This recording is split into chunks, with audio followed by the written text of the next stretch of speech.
हे नाथ अब तो ऐसी दया हो, जीवन निरर्थक जाने न पाए।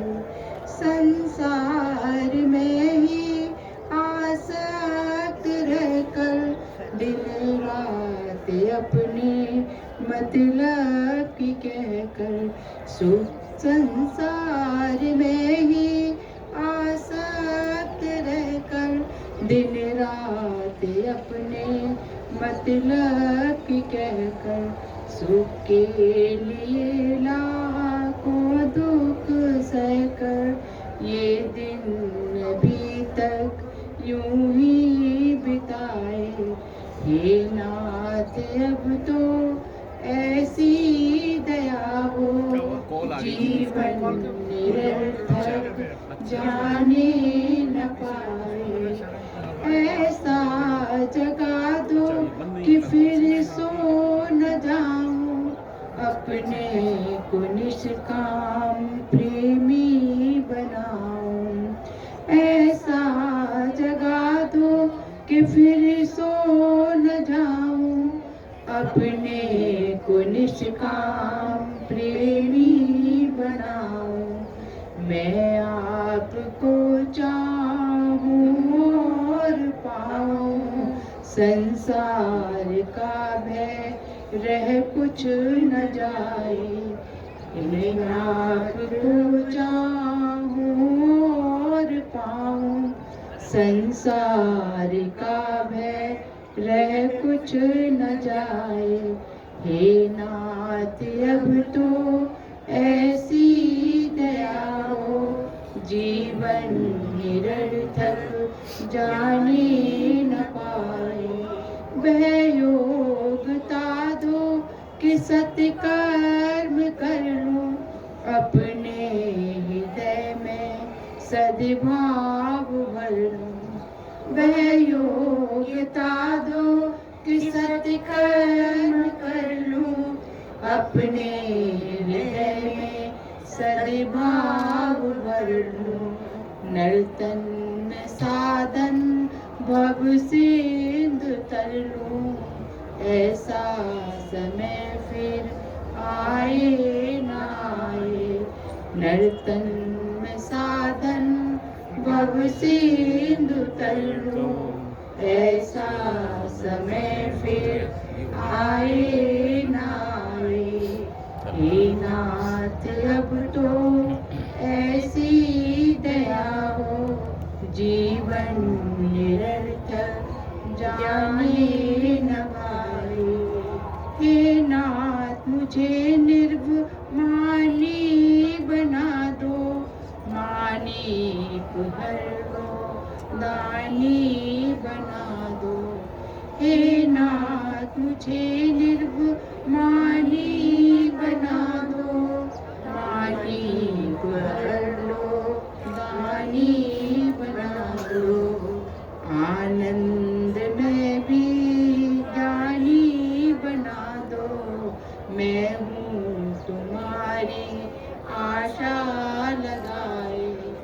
आनंद में भी ज्ञानी बना दो, मैं हूँ तुम्हारी आशा लगाए।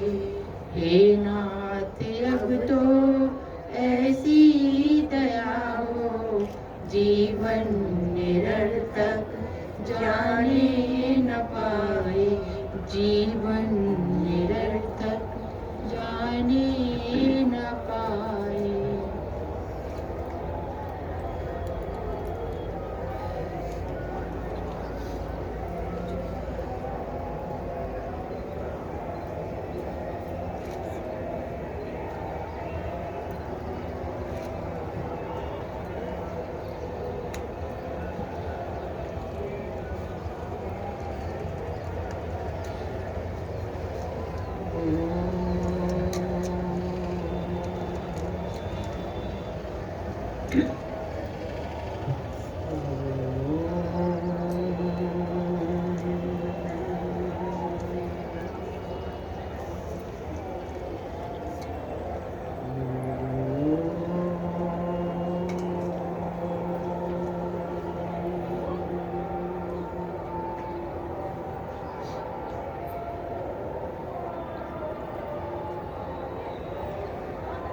विश्वं दर्पण दृश्यमान नगरी तुल्यं निजान्तर्गतं पश्यन्नात्मनि मायया बहिर्भूतं यथा निद्रया यः साक्षात् कुरुते प्रबोधसमये स्वात्मानमेवाद्वयं तस्मै श्रीगुरुमूर्तये नमः इदं श्रीदक्षिणामूर्तये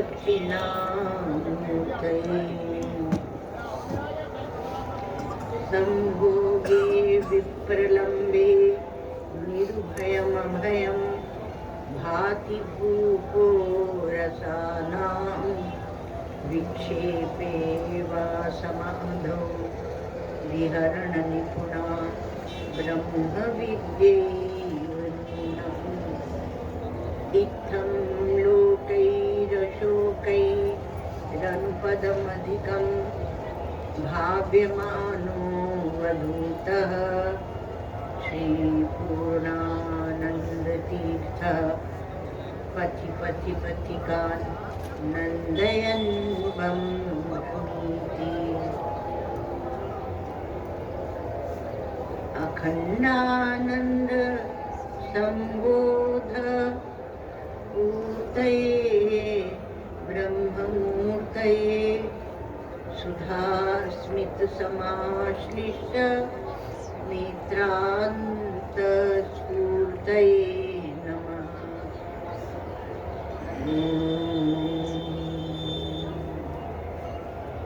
अज्ञानान्तर्गहनपतितान् आत्मविद्योपदेशैः त्रातुं लोकान् भवतौ शिखा तापपापच्यमानान् मुक्त्वा मौनं वटविटपिनो मूलतो निष्पतन्ति शम्भोर्मूर्तिश्चरति भुवने शङ्कराचार्यरूपा श्रुतिस्मृतिपुराणानाम् आलयं करुणालयं नमामि भगवत्पादं शङ्करं लोकशङ्करं नमामि भगवत्पादं शङ्करं लोकशङ्करं। शांति पाठ। ओम भद्रं कर्णेभिः शृणुयाम देवा भद्रं पश्येमाक्षभिर्यजत्राः स्थिरैरङ्गैस्तुष्टुवांसस्तनूभिर्व्यसेमहि देवहितं यदायुः। स्वस्ति न इन्द्रो वृद्धश्रवाः स्वस्ति न पूषा विश्ववेदाः स्वस्ति नस्तार्क्ष्यो अरिष्टनेमिः स्वस्ति नो बृहस्पतिर्दधातु। ॐ शान्ति शान्ति शान्ति। भगवान भाष्यकार का मंगलाचरण। सब लोग बोलेंगे। प्रज्ञानांशुप्रतानैः स्थिरचरनिकर व्यापिभिर्व्याप्य लोकान् भुक्त्वा भोगांस्तविष्ठान् पुनरपृथिशनोद्भासितान् कामजन्यान् पीत्वा सर्वान् विशेषान् स्वपिति मधुरभुं मायया भोजयन्नो माया संख्यातुरीयं परममृतम् अजं ब्रह्म यत्तन्नतोऽस्मि। यो विश्वात्मा विधिज विषयान् प्राश्य भोगांस्तविष्टान् पश्चाच्चान्यान् समति विभवान् ज्योतिषाश्रेणि सूक्ष्मान् सर्वानेतान् पुनरपि शनैः स्वात्मनि स्थापयित्वा हित्वा सर्वान् विशेषान् विगतगुणगणः पार्थ्वसौ न स्तुरीयः।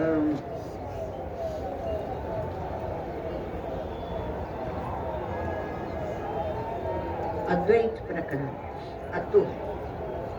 अतो वक्ष्याम्यपकार्पण्यम् अजाति समतां गतं यथा न जायते किंचित् जायमानं समन्ततः आत्मा ह्याकाशवज्जीवैः घटाकाशैरिवोदितः घटादिवच्च संघातैः जाता वेतन्निदर्शनम् घटादिषु प्रलीनेषु घटाकाशादयो यथा आकाशे संप्रलीयन्ते तद्वज्जीवा इहात्मनि यथैकस्मिन् घटाकाशे रजो धूमादिभिर्युते न सर्वे संप्रयुज्यन्ते तद्वज्जीवाः सुखादिभिः रूपकार्यसमाख्याश्च विद्यन्ते तत्र तत्र वै आकाशस्य न भेदोऽस्ति तद्वत् जीवेषु निर्णयः।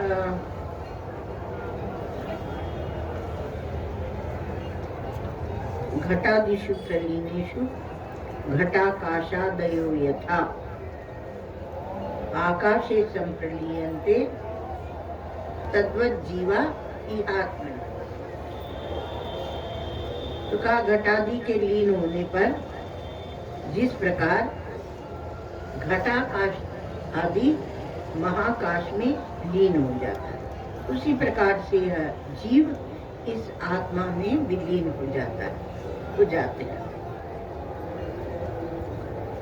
अब यहाँ पर किसको ले रहे हैं? आकाश को, घटाकाश को। तो घटाकाश आकाश में चला जाएगा। यहाँ मिट्टी को नहीं ले रहे क्योंकि मिट्टी से जो आकृति बनी है वह उपाधि है, थोड़े समय के लिए होती है, तो इसलिए उसको नहीं लिया जाता। और अब इसमें प्रश्न भी उठेंगे। तो आत्मा को आकाश के समान कह दिया पूर्व की कारिका में, और घटादि संघात उनको उपाधि बता दिया, और उसके साथ तादात्म्य करके यह आत्मा जीव बन जाता है। अब यहाँ क्या है? हमारे पास पंचभूत है, और पंचभूत से उपाधि बन रही है। ये आपका घट बन रहा है, घट। तो इसमें जब देह चला जाता है तो ऐसा भी कहते हैं कि देखो घट भिन्ने यथाकाशः आकाशः स्याद् यथा पुरा एवं देहे मृते जीवो ब्रह्म संपद्यते पुनः।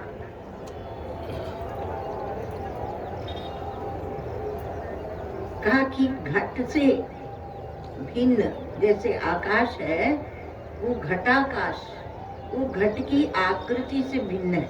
भागवत में कह रहे हैं। तो वो भागवत सुखदेव जी गुरु हैं इनके, तो कहा कि जैसे आकाश हो जाता है, पहले से जैसे था वैसे हो जाता है, उसी प्रकार यह देह जब मृत हो जाता है तो ब्रह्म संपद्यते पुनः, पुनः ब्रह्म को प्राप्त हो जाता है। तो उपाधि जो बनी थी जिससे आभासिक आपको चिदाभास या जीव वह दिख रहा था, तो उससे आप तादात्म्य किए हुए थे। आप यह भूल गए थे कि वस्तुतः आप चिदाकाश हैं, तो आप चिदाभास से तादात्म्य किए थे। अब यहाँ दृष्टांत देकर समझाया जा रहा है। तो शरीर में जो आत्मा है वह चिदाकाश है, अनंत से एक है। घटादिवच्च संगाते, और घट आदि के समान ये संगात है, जोड़ जोड़ के बना दिया गया। आप जो भी मानो, आप माने कि संस्कार से बना, आप माने कि ईश्वर ने बना दिया, उसी को लेके विभिन्न मत हो जाते हैं और विचार किया जाता है। तो उपाधि है और उपाधि का भंग होता है। पौराणिक दृष्टि से जाता आता है आत्मा, किंतु दार्शनिक दृष्टि से वही रहता है, वह गमनागमन नहीं करता आत्मा, क्योंकि आकाशवत है तो कहाँ गमनागमन करेगा। अब वैज्ञानिक भले बहुत ना वो लगाए,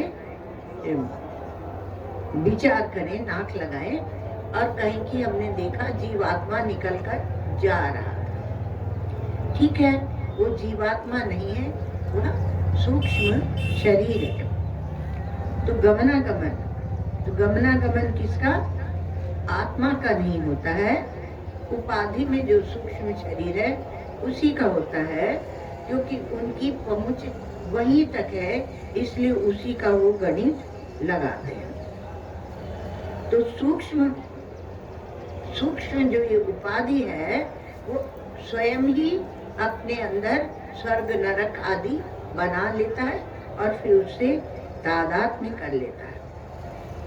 किंतु ये जो आत्मदेव है, जैसे आकाश उपाधि से असंश्लिष्ट है, वैसे यह आत्मदेव भी उपाधि से संश्लिष्ट है। सूक्ष्म शरीर हो, स्थूल शरीर हो, कारण शरीर हो, वो उपाधि में नहीं फंसेगा, उपाधि से पृथक है, वो जहाँ के तहाँ ही है।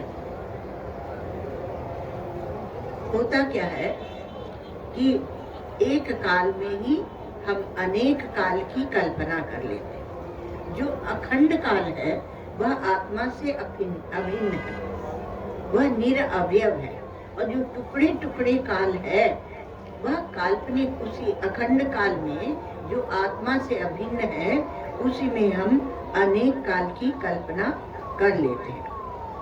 इसलिए हम एक काल में अनेक काल की सृष्टि कर लेते हैं और एक देश में अनेक देश की सृष्टि कर देते हैं।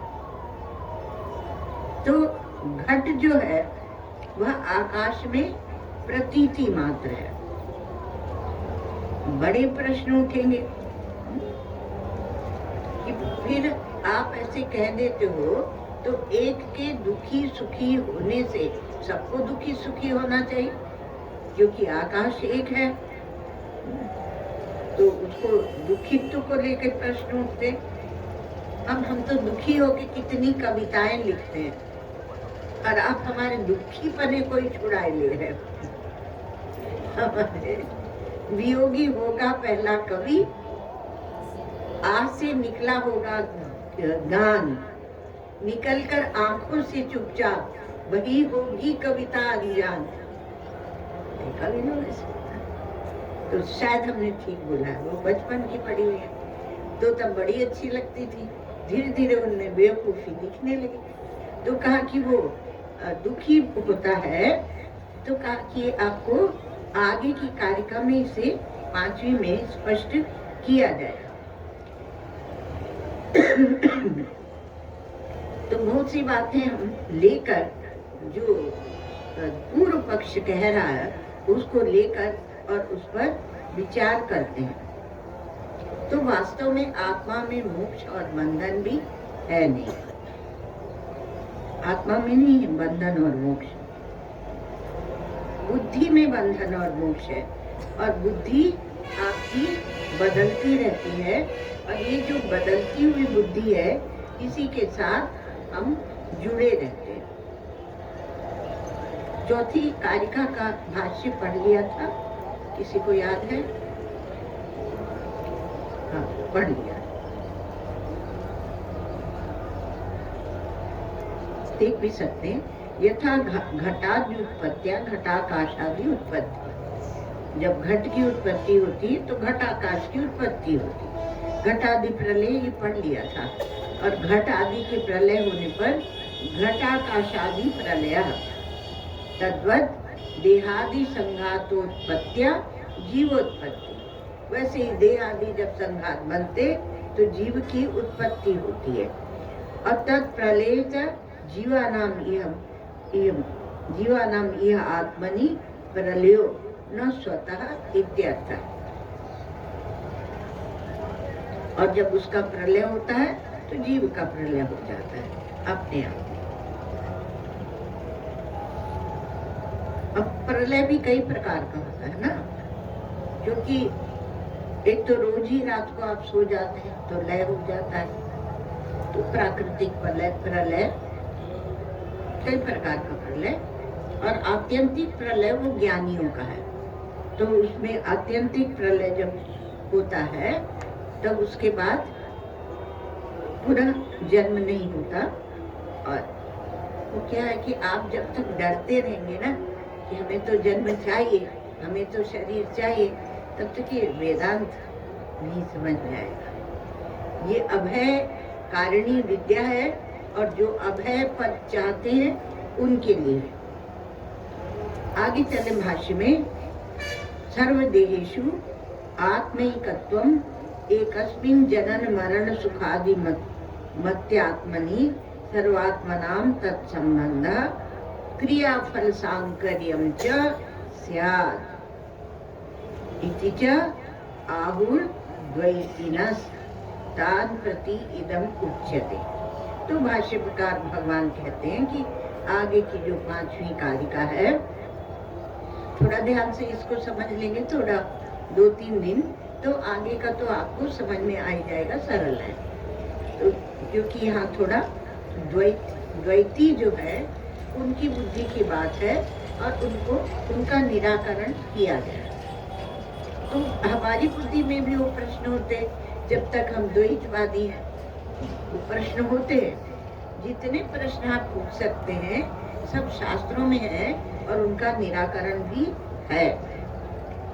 तो कहा सब देहों में जब एक ही आत्मा है ऐसा कह देते हैं, तो एक आत्मा के जन्म और मरण और सुख दुख आदि होने पर सभी को उसके साथ उसका संबंध होगा, तथा कर्म और फल की संकरता हो जाएगी। किसको जाके लगे कर्म और उसका फल जाकर किसको लगेगा? कर्म किसी को होगा और फल किसी और को लग जाएगा और ही भोगेगा। तो इस प्रकार से जो द्वैतवादियों ने एक शंका उठाई, प्रश्न उठाया, तो भाष्यकार भगवान कहते हैं उनके प्रति आगे की कारिका हमारे परमाचार्य जो वेदांत तत्व के बहुत बड़े वेत्ता है, उन्होंने कहा यथैकस्मिन् घटाकाश। बड़े सरल बातें, सरल बातें, ये तो ना समझने के कारण कठिन लगती। आप वैराग्य की उस भूमिका में पहुंच जाएं तो आपको बहुत मीठी लगेगी, आनंद भी आएगा। तो कहा यथैकस्मिन् घटाकाशे रजो धूमादिभिर्युते न सर्वे संप्रयुज्यन्ते तद्वत् जीवा सुखादि। एक घटाकाश में धूलि और धुआं, रजो धूम आदि से युक्त होने पर समस्त घटाकाश उनसे युक्त नहीं होते। उसी प्रकार जीव भी सुखादि धर्मों से लिप्त नहीं होते। एक जीव के सुखादिमान होने पर सब जीव सुखादिमान नहीं होते। जीव है ही वो जो उपाधि से तादात्म्य करके बैठा है, इसलिए उस एक के सुखी दुखी होने से दूसरा सुखी दुखी नहीं होगा, क्योंकि उसने अपनी अलग अलग जागीर बना रखी है जो वो सबके साथ मिलना ही नहीं चाहता। इसलिए कहा कि यथैकस्मिन् घटाकाशे रजोधुमा घटाकाश, घट के अंदर आकाश जो कल्पित है, रजोधुमादिभिर्युते संयुक्ते न सर्वे घटाकाशादयस् तद् रजोधुमादिभिः संयुज्यते तद्वज्जीवाः सुखादिभिः न सर्वे संप्रयुज्यन्ते तद्वज्जीवाः सुखादिभिः। तो जिस प्रकार न सर्वे संप्रयुज्यन्ते से उत्तर दिया गया पूर्व पक्षी के प्रश्न। एक घटाकाश के धूलि और धुएं से युक्त होने पर समस्त घटाकाश आदि उस धूलि और धुएं से युक्त नहीं हो जाते, उनके साथ जुड़ नहीं जाते। उस प्रकार जीव भी सुख आदि से लिप्त नहीं होता।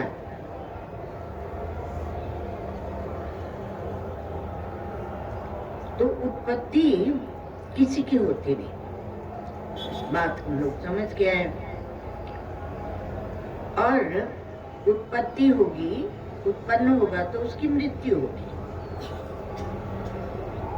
अद्भुत बात है। यहाँ तो ये कह रहे हैं कि घटाकाश मरेगा, मतलब घट मरेगा तो वहां पर वो आकाश हो जाएगा, ऐसा हम लोग समझे हैं। और ले जाएंगे किस ओर? तो ले जाएंगे किस ओर कि जीव उत्पन्न नहीं होता और न जीव की मृत्यु होती है। कल्पित है यह जीवत्व, यह आपका जीवत्व भी कल्पित है। आपको एक बात बताएं, आपको पता ही नहीं है कि आप जीव हैं। ये तो शास्त्रों ने कृपा करके बताया कि आप जीव हैं, जिसमें सारे व्यवहार में जो आपने राग और द्वेष, ये अच्छा है बुरा, ये पार्टी बंदी जो बना रखी है ना, उससे आप छूट जाए। जीव है तो कम से कम आप सिमट तो जाए, तो सिमटने की बात है, क्योंकि जीव की उत्पत्ति और नाश नहीं है। क्यों? क्योंकि वो चेतन है। तो आपको चेतनता की ओर ले चलने के लिए, आपको जड़ संसार से निवृत्त होने के लिए जीवत्व बताया शास्त्र ने, और उसका गमनागमन बताया। वहां जाता है, वहां जाता है। क्योंकि ये प्रश्न उठते हैं कि फिर ये व्यवस्था कैसे बनेगी? व्यवस्था बना देंगे, आप चिंता मत कीजिए। पर अभी तो जहाँ भगवान गौड़पादाचार्य आपको ले जा रहे हैं वहां चलिए, थोड़ा सा चल के देखो, थोड़ा सा घूम आओ। तो जीव है न कष्टित जायते जीव संभव से न विद्यते। तो ये उत्पत्ति और प्रलय कुछ है नहीं। बहुत सुंदर बात है। आप जरा सोचिए, उत्पत्ति प्रलय कुछ नहीं है तो आप कहाँ बैठ गए? फिर जन्म मृत्यु क्या है? तो ये घटाकाश जो है, ये उपाधि के साथ जुड़कर है, तो उसका जन्म और नाश, कल्पित जो उपाधि, जो घेरा बनाया गया, जो परिच्छिन्नता को बनाया गया, जो जीवत्व बनाया गया, उसका आरोप आप आकाश पर ना करें। तो घटाकाश में कोई उत्पत्ति प्रलय नहीं है, तो कल्पित ही वहां पर कहा जाता है। कल्पित का समझते हैं ना आप? ऐसे झूठ मूठी मान दिया गया। आप शुद्ध चैतन्य आत्मा है, पर कल्पित आपने ये मान दिया है, तो उसका घटाकाश पर आप आरोप करते हैं। घटाकाश, घट को हटा के आकाश देखना, जब घटाकाश कहते हैं तो उसमें आरोप करते हैं। तो इसलिए परब्रह्म और ये सब शब्द लाए जाते हैं। तो जीव के सामने ब्रह्म को हम लाते हैं, क्योंकि आपने उसे परिच्छिन्न बना लिया है, यह मान लिया है। कल्पित इसलिए कहते थोड़ा हल्का हो जाए, तो कल्पित कर लिया है, तो उसके सामने जब ब्रह्मत्व, आपकी जो अपरिच्छिन्नता है, आपकी जो अनंतता है, जब उसको सामने लाया जाएगा तो आपका वो घेरा टूटेगा, उससे आप निवृत्त होंगे। आपने जो अपने भाव बना लिए हैं और उसी में कुछ मुसाते रहते हैं व्यक्तित्व को लेकर, उसने हमें ऐसे कह दिया, वो हमें ऐसे कहता है, पूरा दिन रात। यहाँ आए हैं हम भगवान गौड़पादाचार्य महाराज जी के साथ बैठने को, यहाँ भी वही चलेगा, उसी को चलाकर हम रखेंगे। तो वो आकाशवत परिपूर्ण है, वो परम ब्रह्म जो है वो आकाशवत परिपूर्ण है। और उसकी दृष्टि से जब आप देखेंगे, दृष्टि से दृष्टि मिलाओ, चेतन से चेतन मिलाओ, इतना ही तो कह रहे हैं आपसे भगवान गौड़पादाचार्य जी महाराज। पर आप उसके लिए तैयार नहीं होते।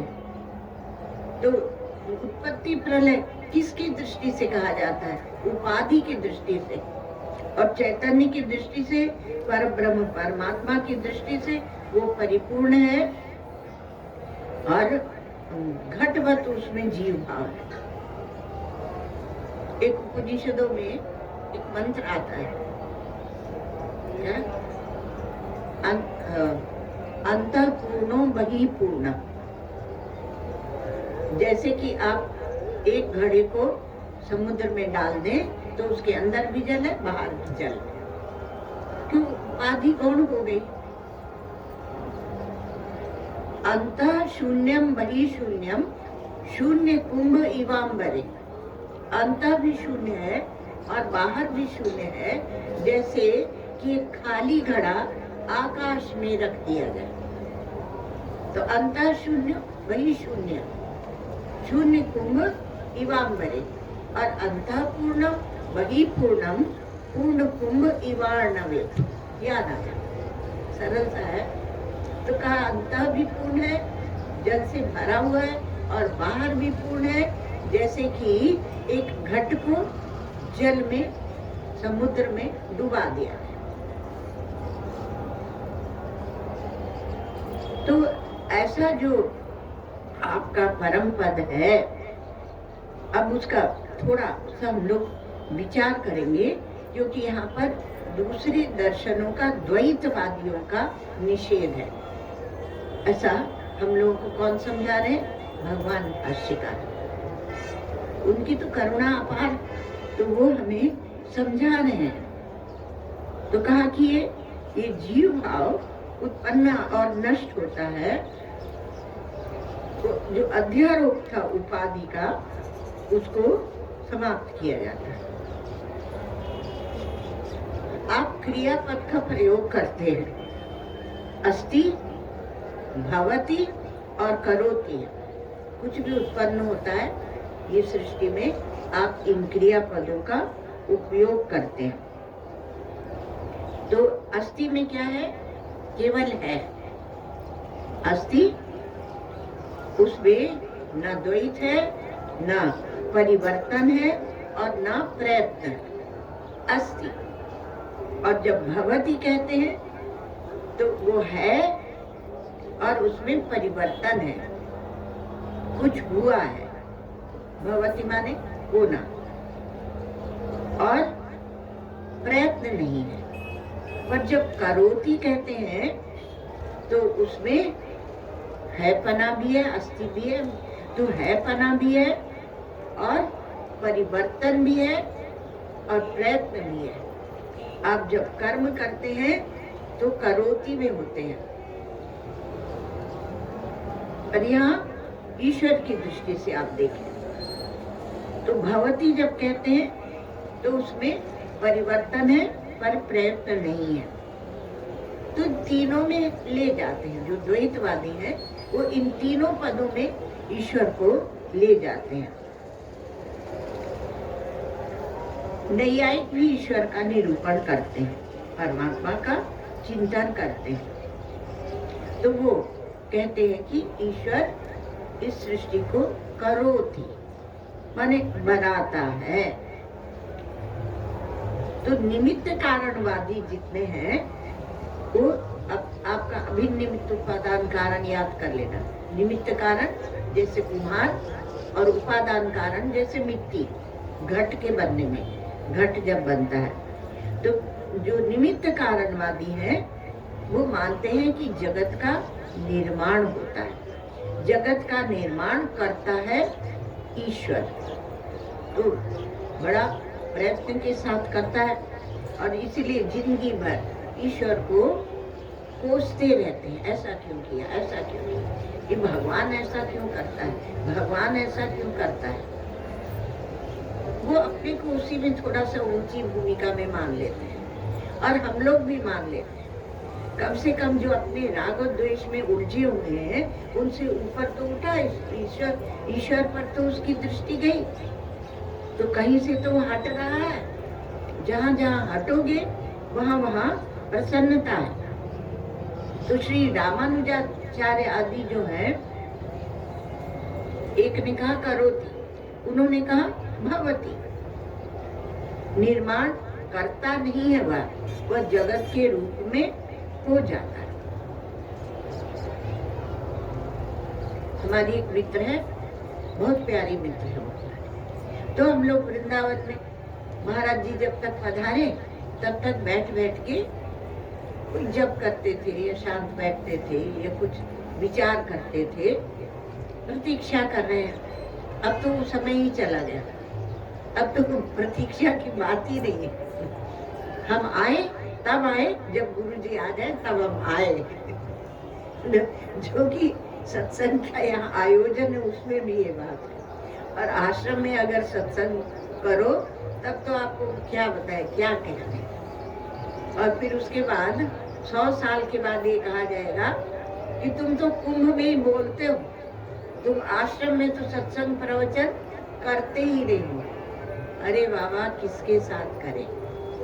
तो ऐसे एक घटता जाता है, चीज परिवर्तन होता रहता है। तो वो बोलती थी, एक बार बैठे थे हम लोग, भक्त थी भगवान की, बहुत मीठी भक्त। तो उन्होंने एक पर्ची में हमें लिखा और हमें दिया एक कागज में कि ना हम करता हरि करता, मैं करता नहीं हूँ, हरि ही सब कुछ करते हैं। एक समर्पण का भाव होता है व्यवहार में। अब यहाँ अभी अब क्या कहा कि रामानुजाचार्य आदि ने कहा कि वो करते नहीं है सृष्टि को, वो उस रूप में परिवर्तित हो जाते हैं। तो हमने उन्हें उत्तर लिखा कि जब तुम करता नहीं बनना चाहते हो तो बेचारे हरि को क्यों करता बना रहे हो। जब तुम्हें लगता है कि करता बनना कोई खराब चीज है तो बेचारे हरि को करता क्यों बना रहे हो, उसको भी करता मत बनाओ। तो इतना हंसी, इतना हंसी, बहुत हंसी। वो उपनिषद आदि भी पढ़ती थी पर मुख्य रूप से वो भगवान की भक्त थी। तो भगवान शंकराचार्य ने कहा कि न तो भवती है और न करोती है, पर अस्ति मात्र है, अस्ति मात्र है, वह तो सन्मात्र है। तो सन्मात्र में सृष्टि कहाँ से आई? जब केवल सन्मात्र है, अस्ति मात्र है, तो सृष्टि कहाँ से आई? प्रातीतिक है। स्वयं को आपने परिच्छिन्न माना और देह में बैठकर जब देखने की कोशिश करते हैं, अर्थात परिच्छिन्न होकर ही आप परिच्छिन्न को देखते हैं। सजाती ही सजाती को देखता है। ये एक नियम है दर्शन शास्त्र का कि सजाती ही सजाती को ग्रहण करता है। आप आंख से जो रूप देखते हैं, दोनों के अनुग्राहक देवता भगवान सूर्य हैं। तो परिच्छिन्न होकर परिच्छिन्न को देखते हैं। तो औपाधिक है, प्रयत्न और परिवर्तन आरोपित है। औपाधिक वाले आरोपित है। जो बहुत सी आप उपाधियां ले लेते हैं ना, डिग्री, और फिर उनको कुछ छल्ला बनाकर लगाए रखते हैं, छोड़ते नहीं, अर्थात उसका आप अभिमान करते हैं। संसार में भी देखिए आप ये होता है। एक भाई है हमारे, तो उनको हम लोग बोलते थे दादा भाई, और जब वो डॉक्टर हो गए तो डॉक्टर दादा भाई, दूसरों से पृथक करने के लिए। तो पहले वो डॉक्टर बना नहीं था, और आगे भी क्या पता रहे ना रहे, पर बीच में उपाधि को लेकर जो उपाधियां बनी हैं उनसे वो हो गए ये डॉक्टर दादा भाई। तो ये जो आरोपित दृष्टि है वह एक दृष्टि है और अखंड दृष्टि वह अलग है। इसलिए परमात्मा की दृष्टि से न उपाधि है, न परिवर्तन है और न प्रयत्न है। आप उन्हें कुछ नहीं कह रहे क्योंकि वो कुछ करते थे। हमारे जितने मंदिर है ना उसमें भगवान ऐसे देते हैं, ये वरद हस्त है, ये अभय मुद्रा, ये वरद मुद्रा, तो देते हैं और आपको अभय का दान देते हैं। लेकिन सब सगुण साकार भगवानों का निषेध एक मंदिर में हो जाता है और वो है आपके जगन्नाथ जी। उनके हाथ ही नहीं है, दो हाथ नहीं है तो क्या आपको देंगे और क्या आपसे लेंगे और क्या आपका करेंगे, ना करोती। केवल उनकी बड़ी बड़ी आंखें हैं, उससे वो टुकुर टुकुर टुकुर देखते रहते हैं। आंखें जो है वो इसका प्रतीक है कि वो चेतन है। नहीं दृष्टे विपरिलोको विद्यते अविनाशित्वात्। लेकिन महाराज हम लोगों की महिमा ऐसी है कि हम लोगों ने उनको भी देने वाला, लेने वाला, करने वाला सब बना दिया। कुछ नहीं तो उनका जो प्रसाद है तो जगन्नाथ का भात जगत पसारे हाथ, तो जाके वो पाएंगे तो उसका विशेष पुण्य मिलेगा और वहां जाएंगे तो हमारा ये काम हो जाएगा। बहुत कुछ बना रखा है, अभी उसकी चर्चा हम लोग नहीं कर रहे हैं। तो ऐसा जो सन्मात्र है तो परिच्छिन्नता की दृष्टि को हटाएं और औपाधिक है ये प्रयत्न परिवर्तन आदि, वह तो ज्यों का त्यों है। तो संसार की सब वस्तुएं जो हैं वो भांति मालूम पड़ती हैं। हमारे श्री महाराज जी इसका बहुत आनंद लेते हैं। वो बोलते है क्या सब तुम्हारा, सब मालूम ही तो पड़ रहा है ना, अर्थात ज्ञान मात्र, प्रकाश मात्र है। अगर आपको उसका अनुभव नहीं हो तो वस्तु होते हुए भी नहीं है। आप ढूंढते कहाँ गई हमारी घड़ी कहाँ गई, क्योंकि आप उसे देख नहीं पा रहे। कोई कहता तुम्हारे सामने ही रखे, अरे यहाँ तो हम देखे नहीं, हम तो दूर दूर देख रहे थे। तो मालूम पड़ना और उसके सिवा और कुछ है नहीं। सृष्टि बनाई जाना, बनाया जाना ये सब नहीं है। जब बनाया जाना होता है तब उसे कहते हैं आरंभवाद, और जब परिवर्तन होता है तब उसे कहते हैं परिणामवाद। है में, अस्थि में है तो अस्थि में ये दिख रहा है। अब जब केवल मात्र भासती है, मालूम पड़ती है, तब उसे कहते हैं विवर्तवाद। तो कोई चीज बनाई गई तो कण कण कण जोड़कर, परमाणु परमाणु जोड़कर अणु बने, और अणु अणु अणु अणु जोड़ के कण बने, और कण कण से फिर सारी सृष्टि बनी। तो इसको बोलते हैं आरंभवाद। अब किस मत को आप स्वीकार करते हैं? फिर स्वयं प्रकृति या ईश्वर या विज्ञान या शून्य, अलग अलग मत है। तो स्वयं प्रकृति ने सृष्टि बनाई, आरंभवाद, अथवा ईश्वर ने बनाई, अथवा तो विज्ञान, अर्थात जो हमारे विज्ञानवादी बौद्ध हैं वो बोलते हैं कि हमारे विज्ञान से ही जो आपका विज्ञानमय कोश है उसको समझ लें, सूक्ष्म शरीर, उससे सृष्टि हुई। फिर और आगे बढ़े तो उन्होंने कहा शून्य से सृष्टि बन गई। तो ये सब का सब परिणामवाद में जाएगा। शून्य परिणामवाद, विज्ञान परिणामवाद, ईश्वर परिणामवाद, प्रकृति परिणामवाद, ये भेद हो जाते हैं। तो प्रकृति परिणामवाद और ईश्वर परिणामवाद, चित्त विज्ञान माने चित्त परिणामवाद और शून्य परिणामवाद। तो ईश्वर परिणामवाद है, उसको वो ब्रह्म परिणामवाद भी कहने लगते हैं। तो हम तो ब्रह्म में परिणाम मानते हैं। सृष्टि तो है ही, ये दुनिया तो दिखती है, पूर्व पक्षी है, तो हम तो ईश्वर को ईश्वर का परिणाम मानते हैं। ईश्वर से परिणाम हुआ अथवा तो ब्रह्म का परिणाम हुआ, तो हम ऐसे मानते हैं। और आप जो हो, पता नहीं क्यों बीच में माया ले आते हो। वो माया से बहुत त्रस्त होते हैं। बोलते हैं कि हम तो ब्रह्मवादी हैं और तुम तो मायावादी हो। तुम माया, और बेचारे ब्रह्म को फंसाए रहते हैं और वो तो खाली टुकुर टुकुर देखता रहता है, कोई प्रतिवाद नहीं। तो परिणाम होना, परिणाम मन होना, तो एक वस्तु ज्यों की त्यों बनी भी रहे और हो भी जाए। ईश्वर या ब्रह्म वह बना भी रहे और परिवर्तित होकर संसार भी हो जाए। तो भाष्यकार भगवान इसका बहुत आनंद लेते हैं। वो बोलते हैं नहीं कुकुट्या एक देश पच्यते, वो और एक देश में जो मुर्गी है वह एक देश में पका के आप उसका भोजन करते हैं और एक देश में वह अंडा देती है, एक ही मुर्गी।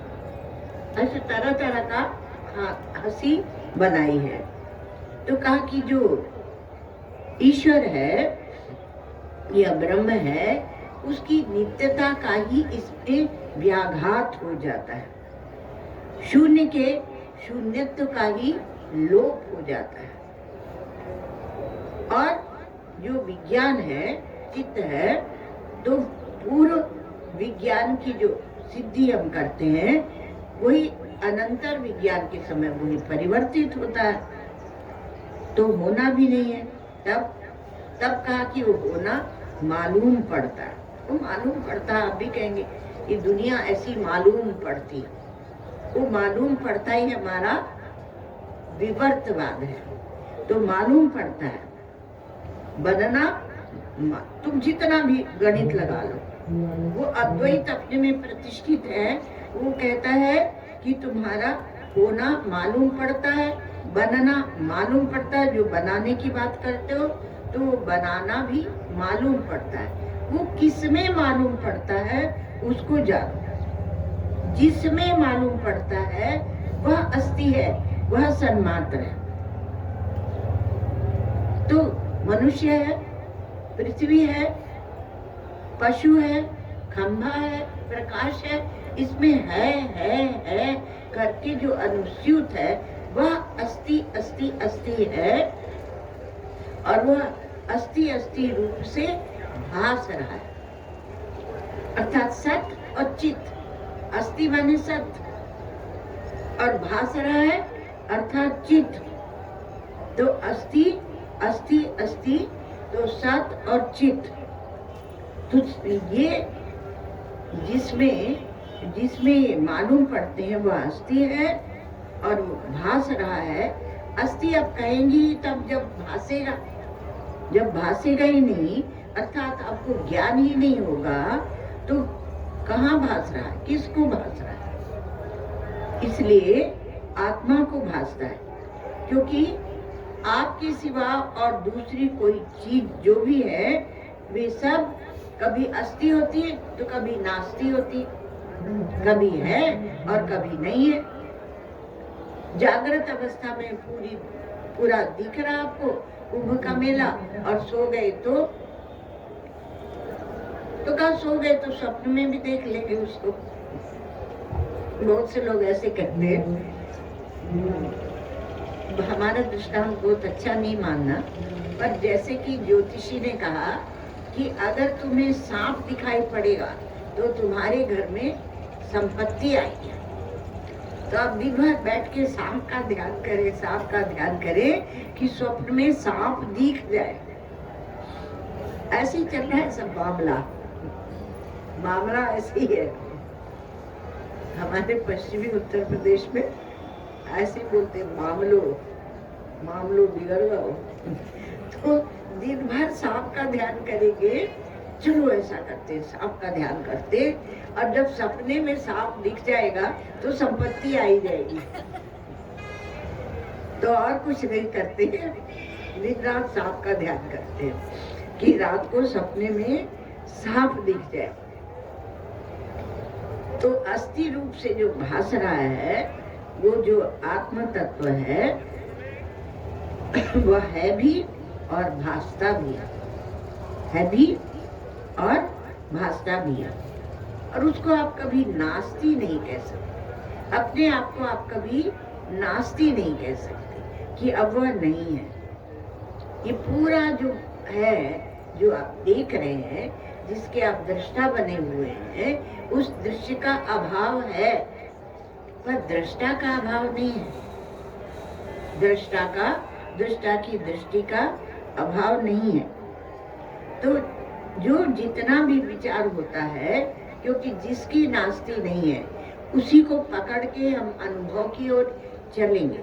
तो अनुभव की प्रणाली है, ये सब अनुभव की प्रणाली है, सृष्टि के रहस्य अर्थात अनुभव की प्रणाली है। तो कहा ये सृष्टि कैसी है?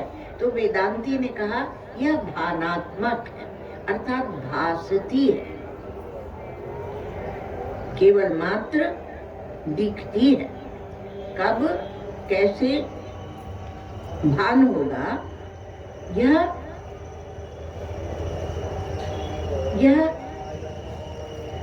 व्यवस्था आप नहीं कर सकते, अनिर्वचनीय है, सृष्टि ऐसे कहा।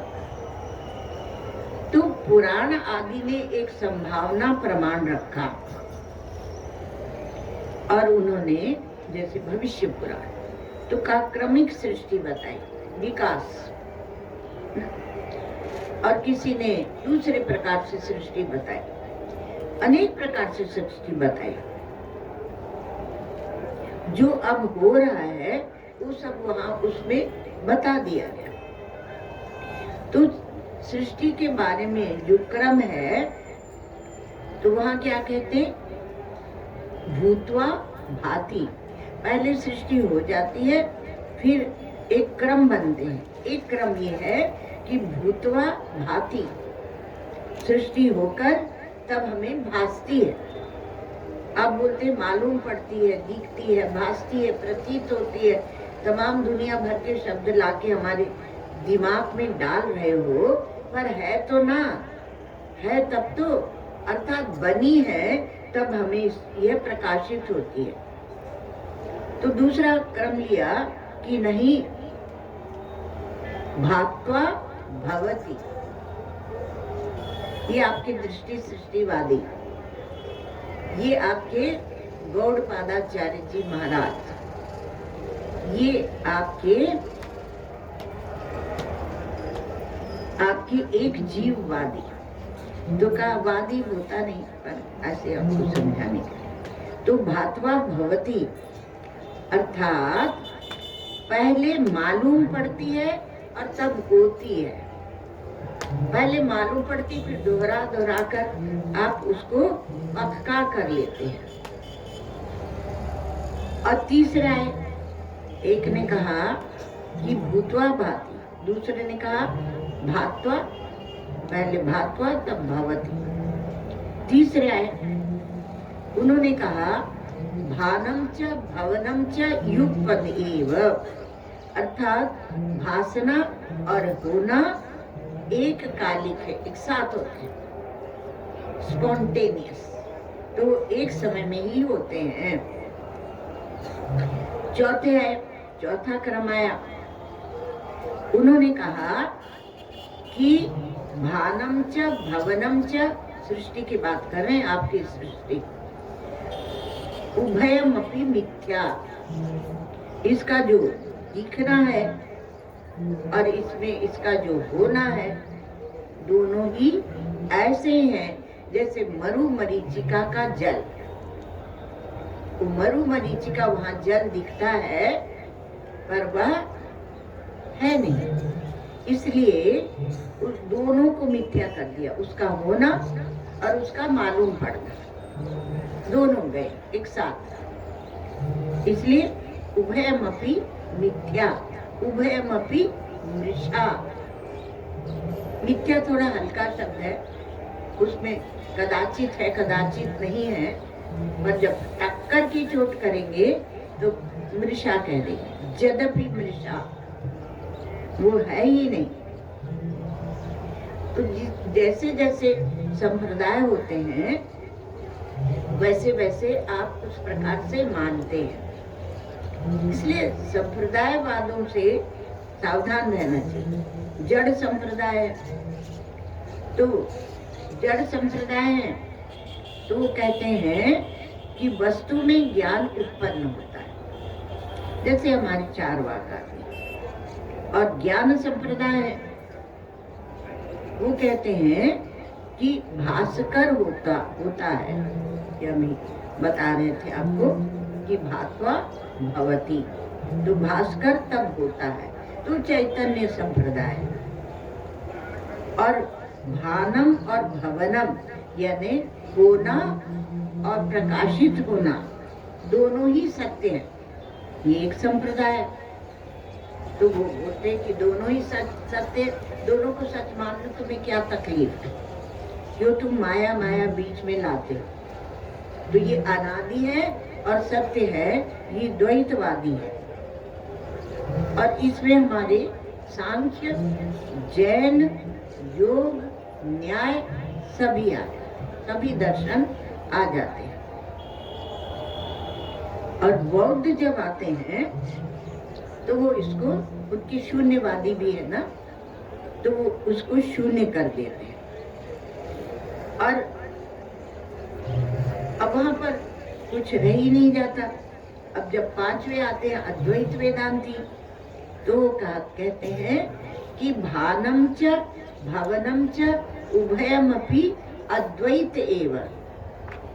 अब इन्होंने क्या कहा कि भासना और होना ये दोनों दो चीज नहीं है, इनको भिन्न भिन्न मत करो, ये दोनों दो चीज नहीं है, ये एक ही है। सत से चेतन की उत्पत्ति ये बोल रहे हैं जड़वादी, और चेतन से जड़ की उत्पत्ति ये बोल रहे हैं ईश्वरवादी। और जड़ और चेतन दोनों अनादिकाल से हैं और अनंत काल तक रहेंगे, ये हमारे सांख्य आदि विचारक वो कह रहे हैं। और जड़ और चेतन दोनों मिथ्या है, इसमें एक बौद्ध मत होता है और एक हमारा अद्वैत वेदांत का। उसमें अद्वैत अर्थात अधिष्ठान को, सत्य को दिखाते हैं। तो जड़ और चेतन दोनों अद्वैत है ना। तो जड़ सब, यदि आपने चेतन को पहचान लिया, अनुभव कर लिया, तो जड़ कुछ रह नहीं जाता। कोई कथा आती है ना कि ज्ञानेश्वर जी महाराज और वो कौन सी समाधि लगाते थे, च से नाम, चांददेव। तो चांददेव ने अपनी सिद्धि दिखाई कि वो शेर के ऊपर बैठकर और आए। अब ज्ञानेश्वर जी महाराज बैठे थे एक दीवार पर, छोटे बच्चे ही थे, बहुत उम्र नहीं थी, और उनके दूसरे भाई बहन भी। तो बोले चांददेव आ रहे हैं आपसे मिलने, आपकी सिद्धियां देखने, आपसे शास्त्रार्थ करने, और शेर पर बैठ के आ रहे हैं। लोग बहुत मानते थे उन्हें। तो उनकी दीवार ही चल पड़ी, ज्ञानेश्वर जी महाराज की दीवार ही चल पड़ी। उसी दीवार पे बैठे बैठे वो उनके पास चले गए, क्योंकि वह जड़ चेतन का भेद ही नहीं, अद्वैत हो गया। तो इसलिए जड़ में जड़त्व और चेतन में चेतनत्व, ये जो त्व है न, त्व जड़पना, उसी को कहते हैं त्वा और चेतनपना, उसी को कहते हैं त्वा। तो त्वा नाम की कोई चीज नहीं रहेगी जब अद्वैत हुआ। तो प्रत्येक चैतन्य से अभिन्न तत्व एक ही है। तो अनुभव अर्थात विचार की प्रणाली अनुभव की प्रणाली है। यहाँ जितनी विचार की प्रणाली है, प्रक्रिया है, वह अनुभव की प्रणाली है। तो अद्वैत का विरोध करने के लिए एक युक्ति खड़ी की गई और कहा कि तुम ऐसे सब अद्वैत बोलोगे, आत्मा और ब्रह्म एक है, सब में आत्मा एक है, आत्मा और परमात्मा एक है, ऐसे तुम बोलोगे तो कोई व्यवस्था नहीं बनेगी।